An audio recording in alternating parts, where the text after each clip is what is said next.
The following weeks were like a parade to Palmer, with himself as a grand marshal. He felt as if he were marching down the middle of the broad boulevard with crowds of people cheering from the sidewalks. Calls of "Hey Palmer" and "Hey Snots" flew across the summer days. From blocks around, kids came to see his arm. Little kids would gather around, 4 or 5 at a time. He would lift his sleeve and they would gasp and go, "Wow!" Some of them would reach out to touch. The squeamish ones would pull back their hands as if it from a hot stove, and they would shudder and squeak. Big kids did not touch. They simply looked and nodded in grim respect, remembering their own treatment, and Palmer's heart would swell. Within 3 days he could lift his left hand to his nose. At the end of a week, he could reach above his head. He was almost sorry he was healing. He enjoyed showing off to little kids. "Look, I can't lift my arm any higher than this." He enjoyed the amazement in their eyes. He wished that the bruise would not go away. He wished he could make them feel the tingle in his fingertips. One day he darkened the diminishing bruise with a bit of purple crayon. One person was missing during his imaginary parade down the boulevard. Dorothy grew sick, and for some reason this bothered Palmer. Several times he saw her playing hopscotch in front of her house. Like Palmer, she was good at playing by herself. Of course, Palmer had buddies now, so he would never have to play alone again. Not if he didn't want to. He wondered if girls grew up like boys.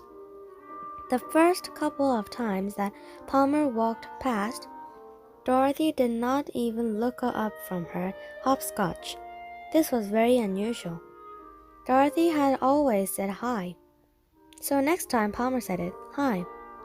Dorothy just went on hopping, one-footed, brown ponytail bobbing. "She's mad because I didn't invite her to my birthday party," thought Palmer. And that was understandable, but also beside the point. The point was getting her to look at the bruise, and the more she would not, the more Palmer wanted her to. Finally, he rolled his left sleeve up to the shoulder and plopped himself down on her front steps. She went on playing, tossing a green beanbag into the chalk-numbered squares, ignoring him. At last he thought of a funny thing to say. "Who's winning?" She said nothing.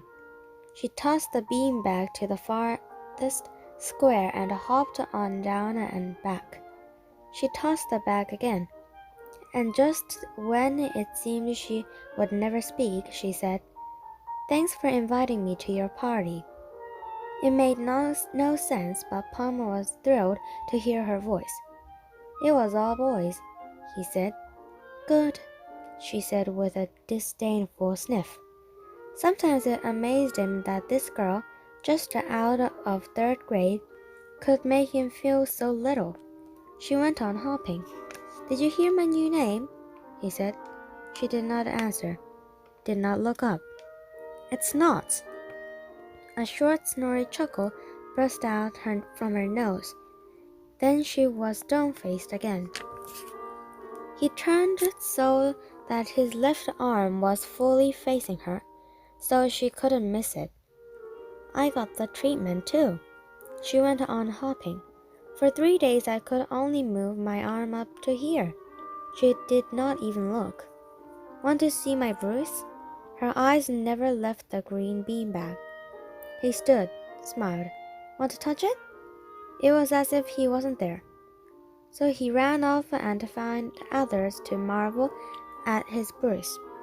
He played with the guys, and when they came to taunt Dorothy, he did not feel as bad as he had before. They called her Fish Face, and made fun of her name and kicked her beanbag off the hopscotch squares. Palmer stood back and gave a sly grin. "That'll teach you," Dorothy grew. At the same time, she befooled him. Not once did she raise her eyes to her tormentors or say anything back. She did not run into her house. She did not cry. What kind of girl was this? She just kept playing hopscotch, as if no one else was there.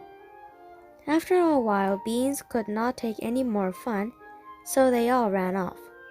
In the third week after the treatment, Palmer came to the end of his imaginary parade.